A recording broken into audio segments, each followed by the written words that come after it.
FM, Wellington Access Radio. You're here on this fine sunny Saturday with Eddie and Liya. I feel like we've got like the best like run of sunny days since we've been back. I don't even recognise this town anymore. Like this, like it's quickly losing its reputation for being the windiest city in the country. Quickly, it's becoming Perth. Is that a good good thing, bad thing? Like, no, it's a good thing. It's a good thing, but it's kind of like you know. It's a special thing. Special character. Yeah, it's a thing at the moment. Like I can't really explain it very well. But anyway, we've got a special guest in the house tonight. Now I'm going to just give you a little bit of a rundown. I don't know if people know this, but I had a major knee surgery last year, and I've been desperately trying to like get it together with my knee, and the mandates kind of threw me out for a bit until I got my jabs and whatnot. So I finally met this young man. Well, actually, I was looking at the PTs that were on, and so I need help with this because I'm completely unmotivated on my own. Right, I will not exercise on my own. The gym is not a fun place to be. No, it's like that motivation. I need to be in the gym around people, but if I'm on my own, I will watch Netflix. That's just what I do. So anyway, found this guy at City Fitness, and we sat down, and I sort of looked at him, and I went, "Are you South African?" And he goes, "Yeah." And I went, "Coloured, right?" And he just had this shocked look on his face. And I just said, well, yeah, you know, I'm multi-ethnic too, so, you know, we see each other, we recognise each other. And ever since, we've been having very interesting conversations between sets about identity. So I'd like to introduce to the show Byron Williams, South African gentleman, a personal trainer, my personal trainer, and he's really helping me a lot because, you know, that knee situation I've got is something else. And yeah, we've been having these amazing conversations. And can you just, first of all, just introduce yourself and tell us a little bit about your background, and yeah, we'll just get into it. Cool. So yeah, Byron. So as I said, Liya's personal trainer. So yeah, currently I'm working part-time at a gym, City Fitness. If anyone needs a personal trainer, you know where to find me. And I'm studying full-time, doing a PhD with the University of Waikato, looking at African experiences of rent in the Wellington rental sector.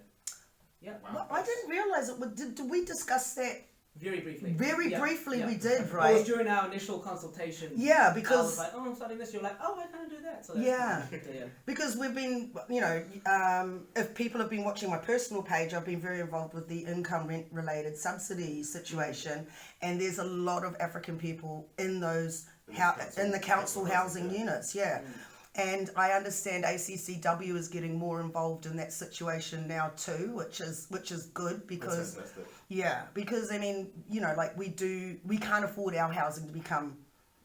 But the more interesting conversations we've been having, besides housing, is those ones around identity and this intersectionality that goes on here with African diaspora and New Zealand identity, and how we're becoming very kind of mixed and you know, mixed up. Yes, we've just poured. It's like, you know, we've just poured the raro into the drink. Yes. Now we're gonna stir it. We're gonna stir it. Yeah. We're in that stirring procedure. Yeah, I'd like to hear a little bit about your thoughts on those sorts of things, and let's just go and see what happens. Well, I was thinking, I mean, we could probably start with the topic and then the conversation will probably just grow organically. Yeah. I mean, I guess an introduction to that, and maybe my ideas could just be a lot of things that I think in my work kind of emanate from myself and my own experiences. So, as you said, South African coloured, which people had no idea what is. That's why my face was so shocked when you were like, you were coloured. And I was like, excuse me, who are you? How do you know what that is? But so, yeah, so I mean, we immigrated here, I think in 2003. It was with just my family. So all my family is still in South Africa. And we had, I mean, more me particularly, when we arrived, I had a pretty difficult time. But I was bullied quite a lot. It was quite a lot of racism. It was the first time I actually heard the word nigger, and it was very directed at me and nobody else.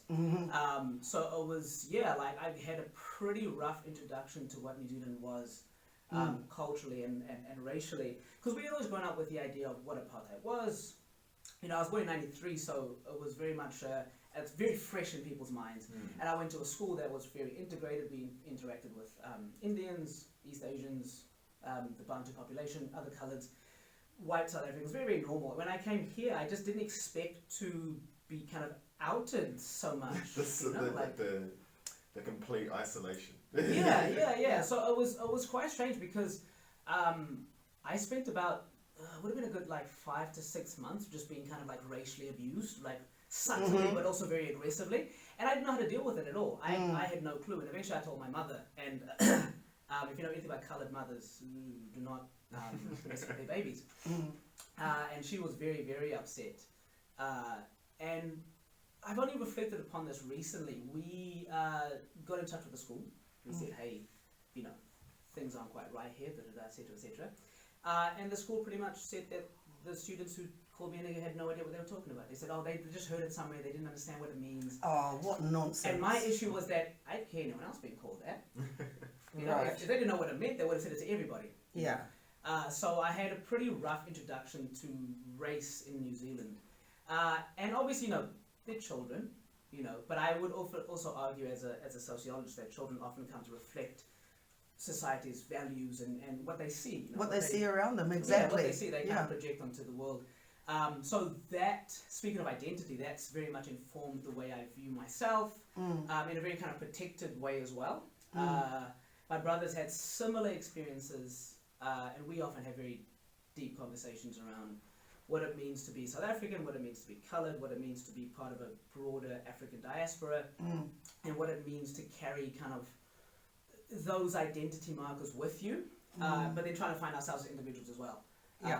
That's kind of been my journey in terms of identity in this country. It's kind of figuring out what does being a coloured mean to me. What does it mean for my ancestry? Because New Zealand's quite, you know, what ancestry? What are you? Where are you from? And I'm like, I don't know, South African coloured. I don't know what that means. You know, like, and then you know, having conversations with my parents about it and learning about the history of how colours rejected the term, embraced the term, a multitude of things, but also the kind of my identification with a broader African and Black, Pan-African kind of feel. You know, it's kind of large.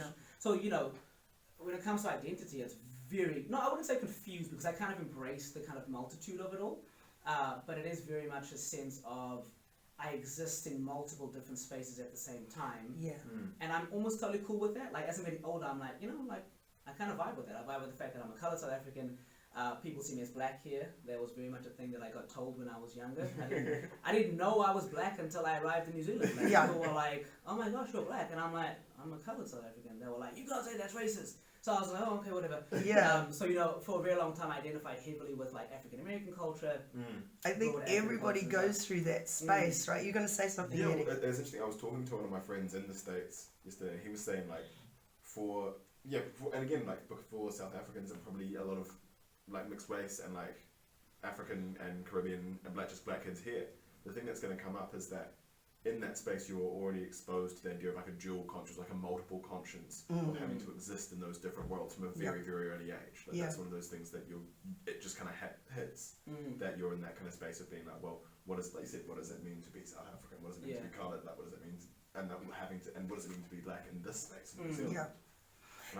Oh no, Karen. No, you go. I was just thinking that, you know, like having grown up here and being born here with an African father. He's Tanzanian from Iringa. The tribal group is Hehe, but if you know Tanzania, they're very nationalist.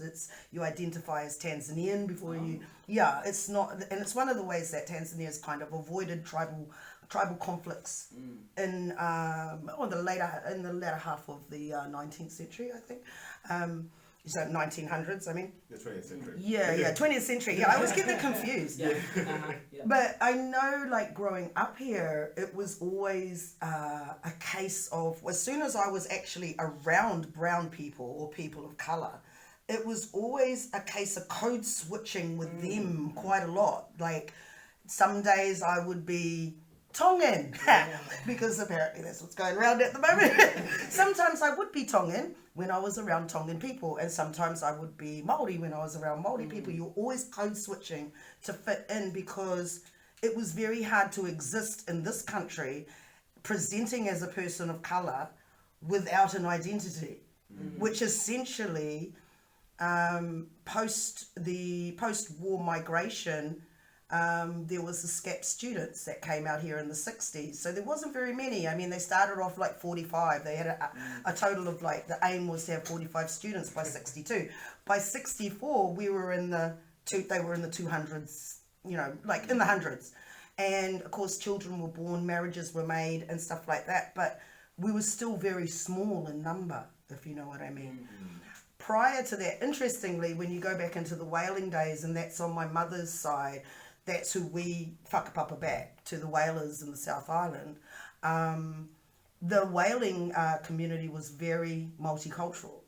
So a lot of the American ships that came out here actually had black crewmen.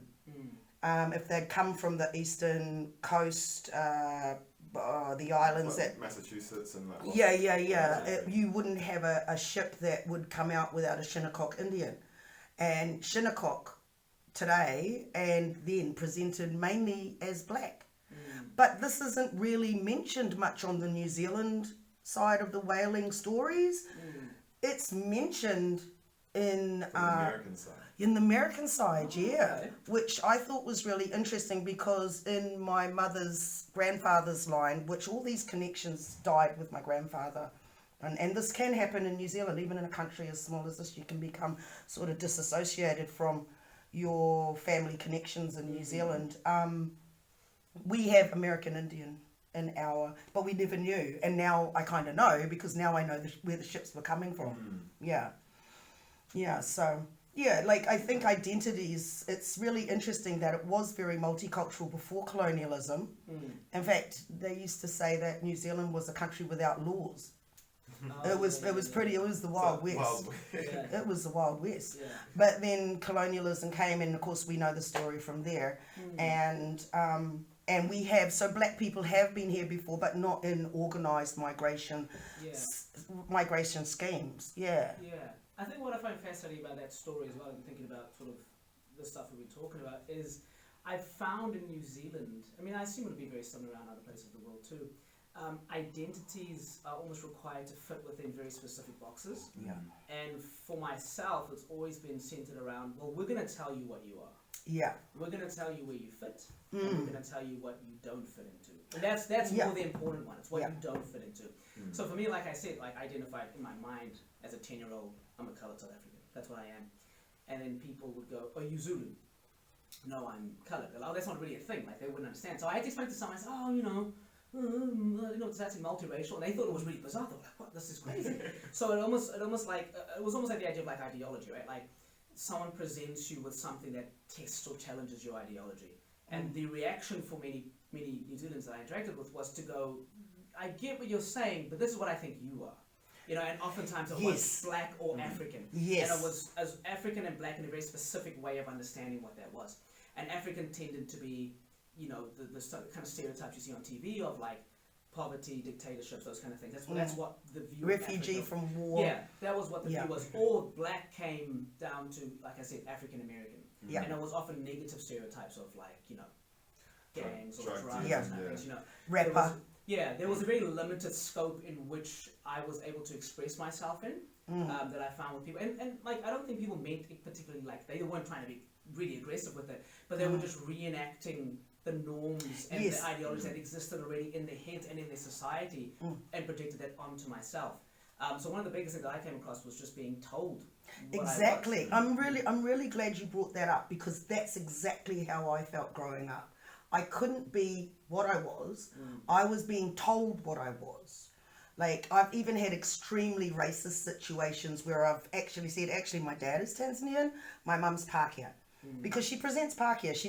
She never sort of followed through on her Māori background or anything else. That kind of died with my granddad when I was about 8. So I was always being told, this is your identity. And I'm like... Yeah, but and often it was based on, you know, like who I was around. So when I was living with my mother, you know, like your background's Pākehā, and I'm like, I will never pass as a white woman at any time in my life. That is not going to happen. As soon as I step out this door, people are going to see what they're going to see. and that's how I'm going to be treated. So there was this reluctance I always felt to actually acknowledge that we have children here that have African backgrounds, that are African. You have to fit, you know, like if we can push you into a Polynesian or Māori thing, we'll push you over there. But then when you're there, you know, you're just pretending. You're just kind of like, you're just there trying to go through the motions of pretending to be like them, but you're not. You know what I mean? And that was, I always felt that was hard, but I never felt confused because I always knew who my dad was. Yeah. Like I never thought, no, I'm African American, or no, I'm not African. I always knew that my father was Tanzanian. I always knew where he was from. I always knew what his because he made quite a lot of effort to stay in touch with me even after he had returned to Tanzania. And I think that a lot of people don't take that into consideration, that even when a parent isn't there, a parent could still have a lot of contact with you. Like I've grown up now basically with my siblings all over the world. And thanks to the beauty of social media, we're in touch all the time. Well, that's actually a really interesting kind of point when people talk about the missing black father. And it's one of those things where actually I think people break down that statistic and actually sits there and go, well, just because is it that these parents aren't cohabiting? Like it's one of the things. How do you actually break down like what defines as like a missing father? Like is it there is no contact at all? Is it that these parents aren't together, but someone's still present? It's one of those things where that's when people break down that statistic. It actually isn't true in quite a lot of ways. It's often quite. There's often it's actually how you define that, what that term means. Yeah. Because you're posing a very interesting question there. It's kind of the idea of like how do we define a family now? How are we defining? Because oftentimes I find in a very Eurocentric way, a family is mother, father, children, and it's a very specific way. They're in a house, 9-to-5 job. You know, it kind of comes from these very like almost old school ways of thinking about it. So it's that idea if you're posing a question of being like, if you look further into the data there's actually a lot more diversity in terms of how families function, right? Yes. Yeah. And I do find it interesting when people talk about like traditional family models and traditional family structures, how even in Europe for a very, very long time that wasn't the case. And like mother, father, like both have a house and they have their kids and that's it. Like family, even in the UK for a very long point of time, houses were multi-generational. Like would have grandparents through to grandchildren in that kind of within one thing. Like it was never in that strictly. This is like mum, dad, kids. Kids leave, have own kids. Start that cycle. Like I find that. In Italy is very similar as well. And I know Greece is quite similar as well. Like a lot of those European places are like, no, we live with grandparents, man. Like, and if we don't live with them, they're like next door. Like, and I mean, even within Māoridom and within a lot of Pacific families, you have multi-generational households. That's not unusual here. I think that we've centralised the you know, what do you call the nuclear family? And even coming back to housing, you know, when we think about the structure of housing, it was based on a European model of a nuclear family. So when we think about housing structures for Polynesians or Māori, it was never structured around the way that they do family. No. Which again is the, you know, multi-generational kind of people under one roof acting together. But the model, the housing model in which houses were built was based on the idea that, there's a nuclear family. So you look at a lot of houses, they're actually quite small. They're quite small houses, and that's part of what the motivation came from that as well. And I think it's a big part of like looking at like government support systems and all that sort of thing, and how they say like housing. Like I think that's that extends to a lot of kind of aspects of New Zealand society in terms of like say support networks or like that's the thing. It all focuses in on that idea of this is what a family is supposed to be. So kind of places. And if it doesn't fit that, if it doesn't fit that model, there's something bad about it. I mean, also being a single parent and raising two boys in New Zealand, I know that during the post-80s and the whole neoliberal move, we were, single mothers, especially single mothers of colour, were quite demonised for everything that goes wrong in New Zealand society, and it's really interesting when I looked around today at a lot of families, especially Māori, Pacifica, even African families that have a single parent household, we tend to keep the kids at home a lot longer. Like I would be quite happy living with my sons in my house until I die, because I can't imagine myself being in a single bedroom bed sit somewhere. Like I see a lot of the Pākehās, they sort of go to these old people's homes and things like that. No, I'd rather be around my family. Yeah. And Yeah, it's super intriguing. I watched a documentary years ago, and I think it was they were in Papua New Guinea, I think, and it was like someone coming from the UK and interact with them, and then some chief members, tribal members, I think some chiefs and went over to the UK, and one thing that stuck with me was how kind of almost hurt and flabbergasted he was by the fact that people live in old people's homes, because he was like, no man, he's like, my duty as a son is to look after my parents. Like that's what we do. So it's funny you say that, the idea of sticking with your parents for so long, because for me that was extremely normal. Yeah. Like I've lived with my parents for a very long time, and that was very normal for me. But people look at me like, why are you still with your parents? I'm like, where else am I gonna go? Like I'm loving hanging out with my parents.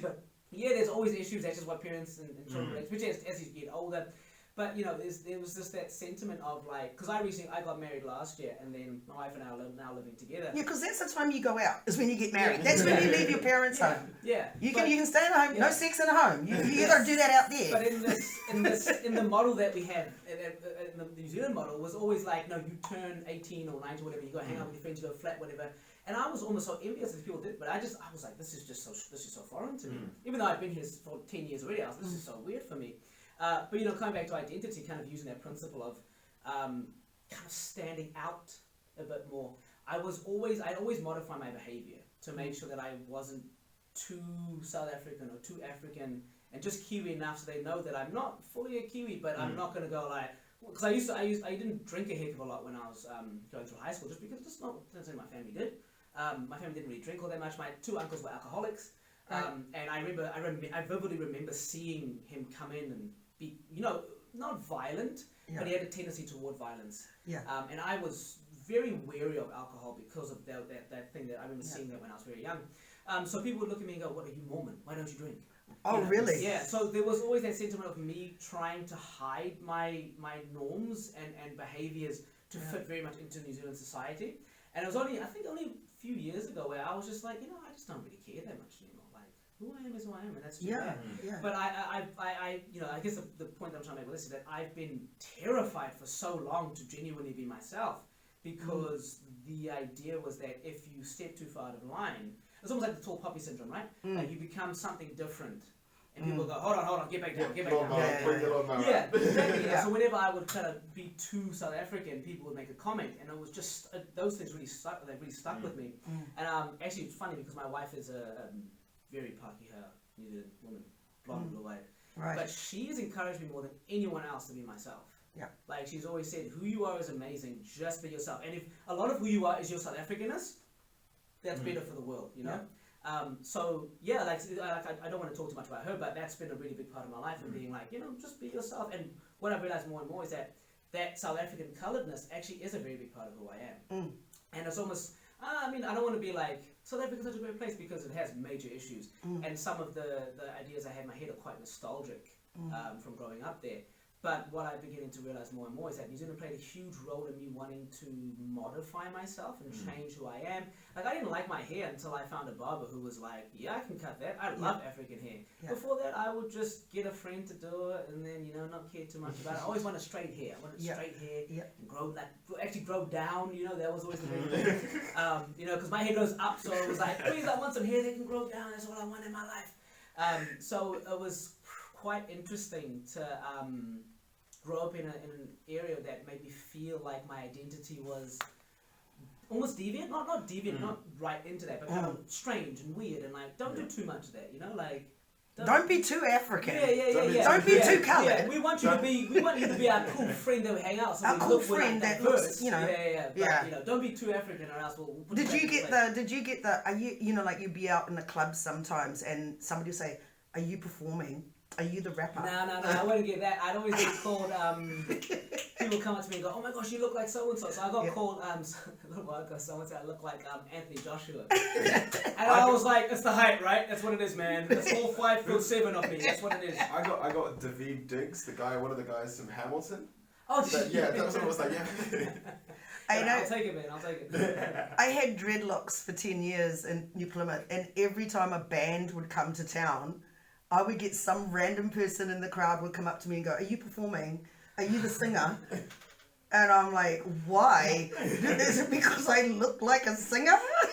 Whatever that's supposed to be. You know, my vocal cords, they look like they sing. Yeah, are you the rapper? Speaking of singers and rappers, should we jump into some music? Absolutely. Okay, so this is your suggestion. We've played Kojay Radical on the show before. He's fantastic. This is Reason to Smile from Kojay Radical. Then we'll have Stumbling Down from Tony Allen and Sampa the Great. And, I don't know, maybe the Circles Rhythm from KRS. So let's jump into that now with Reason to Smile. House 106.1 FM. That was the Circles Rhythm from KRS. I think TJ put me onto that song. There's some TJ put me onto. It's an album called Soca and Blues, and it's like one of those things. Is I guess I'm guessing Captain the Caribbean, but also it's like one of those ones that's largely instrumental, I think, and it's just like good vibe of like multi-genre of like playing around with different black genres, which is always cool. That was my TJ or your TJ? Oh, my TJ. Yeah, he's just a walking encyclopedia on what music's all about. That's just his thing, day in, day out. Yeah, so we were talking a bit about the break, and you were saying, was it about, we're talking about like African American. The African Americanization of global blackness. Yeah, global blackness, yeah. I mean, I think it kind of started with the conversation of how we can exist as different things depending on where you go, right? So when you're in the States, we're African American, but also how the term black, like in my experience, has come to mean African American. So the idea of blackness almost exists within that Americanization of it all. That's kind of what we were talking about before. Yeah. Because I find it interesting from a black British perspective in terms, and especially from a music perspective. But the two kind of prongs of it are film and music, because I think there's a lot of things that keep coming up about black British actors playing African American historical figures in movies, right? And part of that being like what you're saying, like, well, and it's interesting because at its core it comes down to, in parts, ideas of what's from at two levels, at parts of what is kind of acceptable in terms of, so these are African American people wanting to play African American heroes, like folk heroes or figures, because that's saying, well, actually this was directly our experience, that we should be able to reflect our own people in our experience, right? Yep. But it also comes down to this idea of like that keeps pushing this narrative of black British people, of what British means, what Britishness is as a symbol in terms of class or racial status. We're actually saying, well, actually, the black British story and the African American story, and probably to a degree the South African story, are quite similar. Like when my grandparents arrived in the UK, signs up in the pubs that said no blacks, no Irish, no dogs. Yeah. Like it wasn't as say codified as it was in say South Africa or the US, but there's those similarities in narratives. But it's interesting watching that from a British perspective, how the class ideas of Britain have then gone into how blackness gets perceived as well. Right. I also there is the adoption in Australia actually. I mean, like there are still places in Australia that have their own Jim Crow, because they adopted, like Australia adopted quite a lot of that Americanism to control the Aboriginal Control Acts and things like that. So I noticed that a lot when I was in Perth in Western Australia. There were towns in the outback where Aboriginal people could not go through the front door of a bar. They had a side entrance. And if that's not segregation, I don't know what is. I mean, you know, when we arrived there in 2006, the government sent the army into the Northern Territory to control the Aboriginal population up there. It was just shocking. So, I mean, there's a lot of things. And also, the whole codification in South Africa of apartheid actually came from the Aboriginal Control Acts in Queensland. So that was, Australia had apartheid. They're all sharing it. They're all sharing. They're all sharing these ways. It's like straight up. It's like, oh, can I copy your homework? Yeah, just change the names. Change the ethnic group. Yeah. So I mean, New Zealand was a part of the blackbirding. We had at least 30 whaling ships that got involved into the blackbirding, maybe more.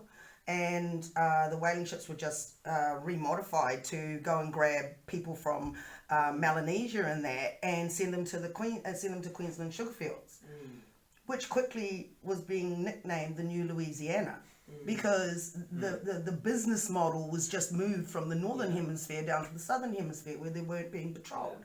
So we've got to remember that this part of the world is the last part of the world to be colonized. So a lot of those things are still immediate, and we're still going through that stage of like, okay, what is this really about? How do we actually deal with this sort of stuff? I guess you could look at it in terms of part of it's like, as New Zealand's Declaration of Independence and the treaty kind of things, like globally, African slavery is kind of either being abolished or it's being phased out, or the slave trading it's all pulled back. So it's almost that kind of point where very easily, like say if New Zealand had been colonised 100 years previously, it'd be interesting to see what would have happened in that front. Because you sit there and go... Yeah, because at that point abolition conversations were already happening across. And it was Well, Haiti had revolted, and once Haiti revolted, that was kind of the Rolling Stone. And the Kingitanga movement here actually, in one of their newspapers, actually acknowledged the revolution in Haiti, and that they had to deal with similar experiences here. And that was it was a magazine, I think, or a newspaper that was put out in Māori language. And so they actually acknowledged in New Zealand that there was a revolution in Haiti, and we need to be paying attention to what's happening in New Zealand. So I guess the other thing we kind of raised in the debate was the idea of like for mixed race people in the African diaspora, the idea of African American identity being kind of safe in terms of adjusting to New Zealand. The thing that came to my mind when you mentioned that, Liya, was the idea of, well then, what does being African American mean in the social imagination of New Zealand? Right. And what does being African mean? If we feel safer identifying as African Americans than African, why is that? Like, what has been said about Africa here that we not feel ashamed about, but feel hesitant to say, oh, I'm from the continent? What makes us want to feel like, oh, actually, it might be safer? I mean, is it cooler? Was it popular at the time? I don't know what your experiences are with that at all. I just, like, in the 80s, I know that we had a lot of African American imports for basketball. And so the basketball players were very popular. And I don't know, like, to me, I've never really felt the need to do that. Like, I've never felt like I'm more African American, or I feel more like I should be even though when you look at everything to do with blackness in New Zealand, in the 70s, we had a lot of African American programming, sitcoms, a lot more than we have today. Like, a way heap more. And so, like, for me, it was like I'd go to school, I'd come home, and then I'd see the people that were actually my people on the television, because I didn't see them anywhere else. Right? But I never thought and also during that time, I was classified as a Negro in New Zealand in the census and stuff. That was my tick box, apparently. But, but the thing is, I've never thought that I was African American, because I've always known I'm African. A lot of people, I sort of get a little bit annoyed when people presume to think that I'm confused, or that people like us are confused about our identity. I mean, I've never felt that. I felt that I can exist in multiple spaces at the same time, because that's basically what I am, right? Because I can speak to, like, from my kind of high school experiences, that kind of came up from that sort of thing. So for my high school experiences, the thing that I almost kind of felt was, like, I was like a nerdy black kid. Like, I didn't kind of fit into, like, while there was this kind of push of African American identity, like, from a lot of other people, and while I was kind of associating with it, I still was in really many ways not fitting into that kind of, like you said, those kind of stereotypes of what that means. Yeah. Did you feel like they tried to impose that idea? I always felt like they tried to impose it on me. Yeah, there were definitely points in terms of, and again, like, because, you know, we were watching a lot of, like, sports movies, so, you know, when I was in a boarding house, so they were watching, like, Longest Yard or Coach Carter and all that sort of shit. Also, like, movies that, like, at the time I enjoyed, but you look at them and go, like, and it's the only experience you really did get was the African American experience, and obviously music as well. But I definitely felt like, but I was already sitting outside of the stereotypical norms that kind of came with that. So then it meant that, and then it meant that then I was able to, when I started engaging more blackness, like, should be fair, I'm not actually quite sure when, I don't actually know when my mum probably told me that my dad's side of the family was Jamaican. Like, I don't have that kind of strong idea of, in my head, of when that was. But it's definitely one of those things where I felt like, but then as I got older, because I kind of felt outside of that kind of parameter of, like, of someone's safe image of blackness, but it meant that then I was able to engage with that in a way that actually felt a lot more healthy. Like, I wasn't being pushed in the box. It was something I got to choose to do. Yeah. Like, I got, you know, I tried reading Malcolm X when I was 13, 14. Yeah, I remember that conversation. Without, the first time I tried reading it, I just couldn't do it, because at the end of the day, I'm just like, it felt like I was trying to be pushed into certain boxes. Yeah, did you feel obliged that you had to read it? Because you were like, oh, because my skin colour, I should be reading Malcolm X. Well, it was almost just like, I think I'd seen Malcolm X and I'd seen the name, and I was like, maybe it's that, and then I just didn't get, you know, the first time I did it, I got it out through the library 3 times from the school library, about 3-4 times before, on the 4th time, 3rd, 4th time, when I was about 16, I sat and read it, and it bombshell, like, fantastic. But then it was one of those points where it was that weird point of you trying to cling to things and just like, I don't actually know how much I want to cling into that, like, jump into that. Yeah, I read Malcolm X when I was probably about 19, and at that time, it's the 80s, New Zealand, which is completely different, looks completely different to the New Zealand we see now. And I found that the words that I needed to explain the experiences I was having, I found it in that book. He actually articulated my feelings about what I was going through. And because I'd lived through that period in New Zealand where we had quite a lot of street gangs in the 80s, and quite a lot of violence, mainly Māori and Pacific Island street gangs, and I was on the periphery of that. It was sort of, because that's where I was living, you know, like, you couldn't live in Grey Lynn and not know the King Cobras. You couldn't live in the city and not know the United Island Mafia or Tonga Mafia. You know, like, this is, you couldn't basically get around not crossing paths, and it's a lot different today. And so I think that those things that I was reading in Malcolm X actually helped me sort of figure out where I was and articulate where I was in all of that, because I was very aware of racial language, you know, and experiences with police and how police treated us. So yeah, that was important. You know, you just spoke about your experiences too. I think for me, a lot of it was like Liya, I knew I was African. I knew exactly what I was, but I did feel there was a huge kind of push that people had on me to exist as a black African American. Like, that was what blackness was to them.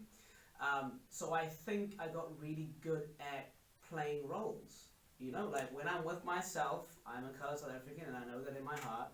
When I'm with other people, I can pretend to be a little more African American. When I'm with my island friends, I can pretend to be a little more island, you know? Like, when I'm with my white friends, I can be a little more white, you know? Like, I think you just become really good at becoming a chameleon, you know? Yeah. Like, as you go through your experiences as being this kind of, like, I mean, I assume it was much different for you as well, Liya, being here much earlier than we were. You know, I didn't grow up with many Africans around me.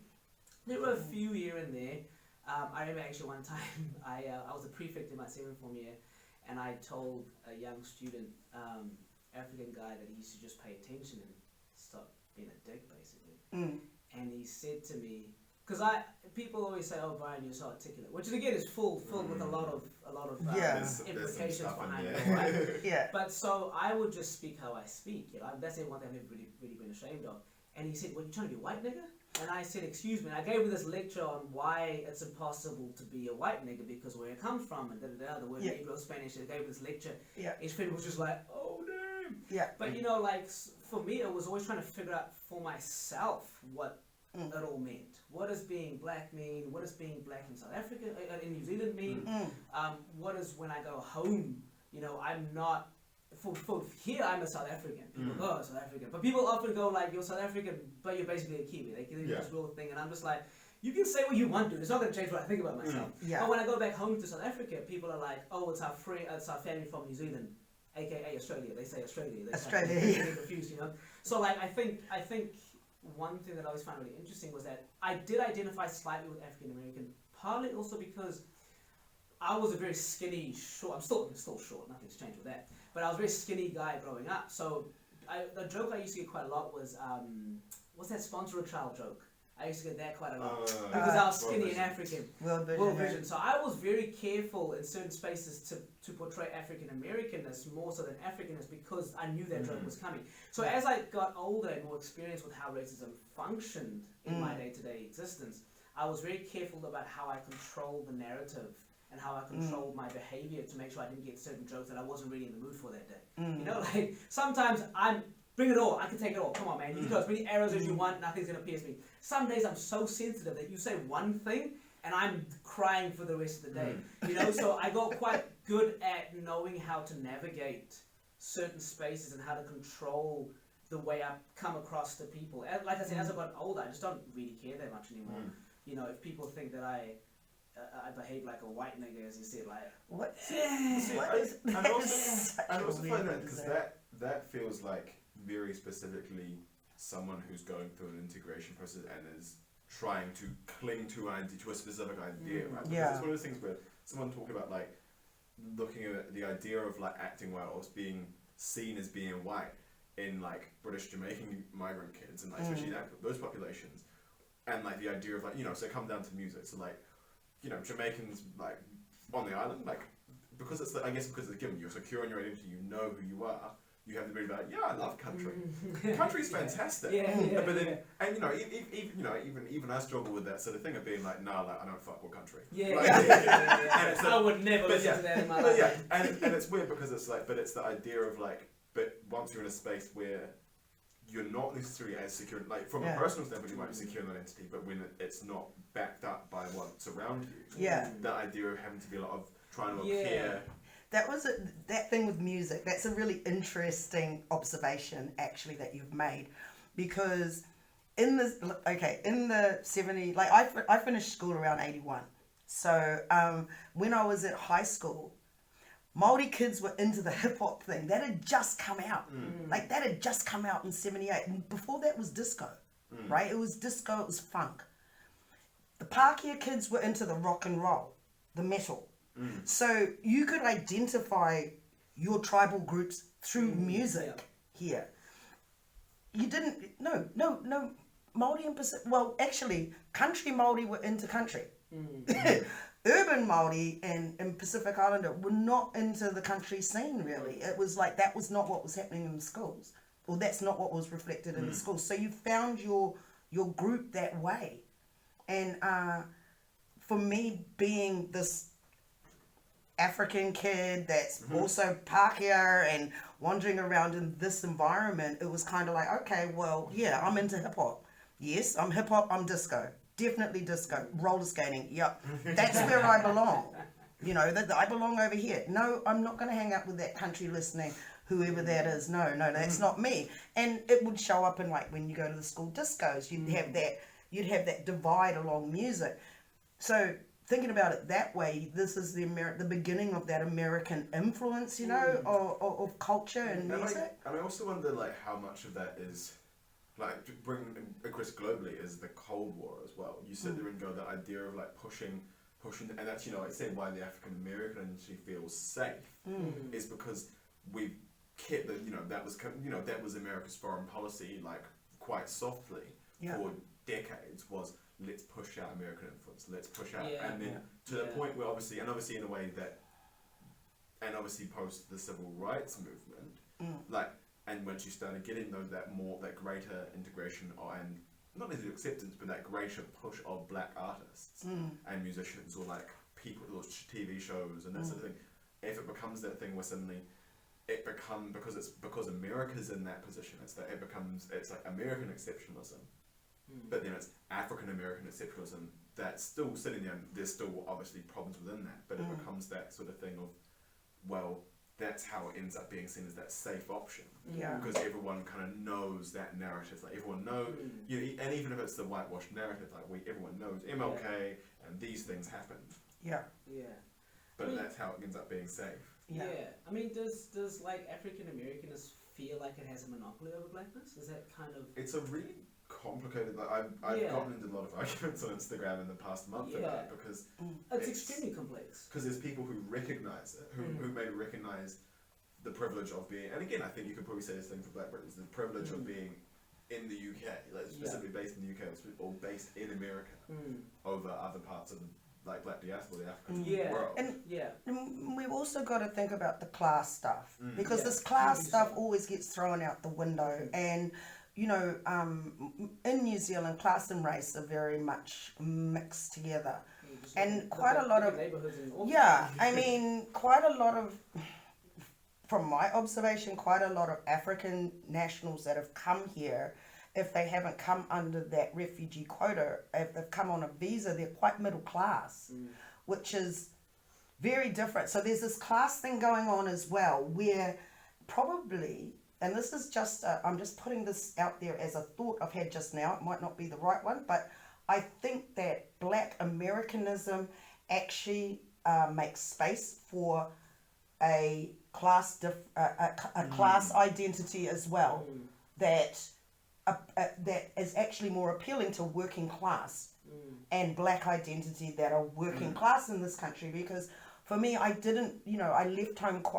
my mother's house quite young, and outside of my mother's house, I was not accepted by white people. I was accepted by people of colour. That was where I found my home. So I spent quite a lot of my teenage years with Māori and Pacifica, and as you know, in New Zealand, Māori, to say Māori and Pacifica actually is a class statement as well. I think part of it is that kind of acknowledgement and normalization around struggle, right? Like a lot of African American hip hop was about struggle. You know, Ice Cube rapped about what he was seeing outside, and that's actually very relatable along class lines. Yeah. Because people who exist in like a very working class and below, they have struggle, and struggles look very similar across class lines across the world. So. Yeah, we're into 26. I don't want to cut you. I don't want to cut you off. This has been one of the bestest conversations. We're going to have to get you back in. You're going to have to come back. Okay, so this has been, you did the last 10 seconds, this has been The Blackhouse on 106.1 FM with Eddie, Liya, and our guest today, Byron Williams. Thank you so much. Should you come back next week? Yeah, sure, come back in. You want to come back next week? I'll see what's happening. Check your schedule. Catch you guys next week. Peace. Peace. Because I'm in New Zealand currently, but I was born in South Africa with parents who went through apartheid.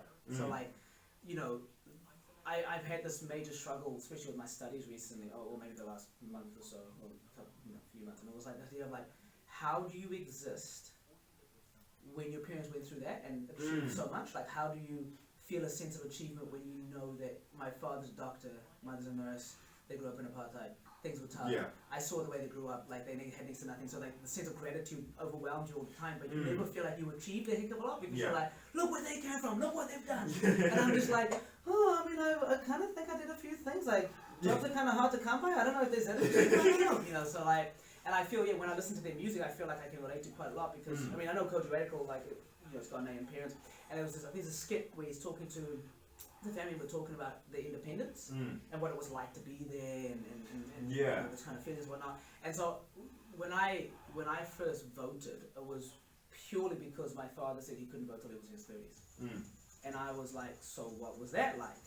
You know, this, man, whatever. But like, it's like, you know, we almost feel like I'm existing almost in relation to apartheid 24/7. You know, that's quite a weird. Yeah, it's difficult. Like I know, like I definitely find it interesting in the Black British spaces, like in terms of. I had a guy on, it was like a debate they had. It was a guy, like a white guy who'd grown up in Jamaica and grown up as a working class person in Jamaica. Because obviously a lot of white Jamaicans don't, that's not their reality. But he was this guy who'd specifically grown up in a working class background in Jamaica and in Jamaican communities in the UK. And it's odd because it was one of those points where people were saying like, it was partly that kind of disconnect between culture and ethnicity, and then a lot of the comments were like, oh yeah, he's directly from Jamaica. All these people like 2-3 generations down, like, but they're still referring themselves to Jamaican Britons, as British Jamaicans, or maybe Black British, but just British Jamaicans. And you sit there and go, what's that disconnect there in terms of being able to assimilate? And like, yes, culturally, yes, they're probably not. It's probably a bit, and it's a difficult point to say, is you have someone who.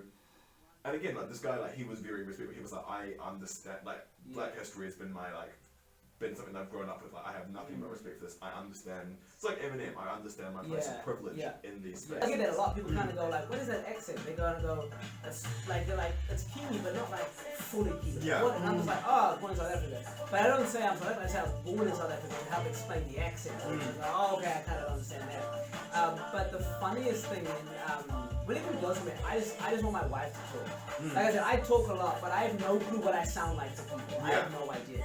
If you ask my parents, they just say, "Oh, it's just your voice. You know, you don't have an accent. It's just your voice to us." So it's been so interesting trying to like figure out what I sound like, and then like what do I want to sound like as well? Like, do I even care what I want to sound like? I don't know. Like, yeah, like I think part of the burden that comes in my mind is that I'm almost walking around with this burden, not a burden, but like a thought process going in my head all the time of like, how am I coming off to people? What are they thinking about me? It's getting like quieter and quieter as I get older. Because I definitely, so I'm watching a lot of stuff about the Americanization of blackness and how that kind of works with like probably Black British perspective. So I think it's interesting to see. I guess it'd be interesting like that kind of this raised as an Americanization of kind of like Black identity or like global globally, Black identity.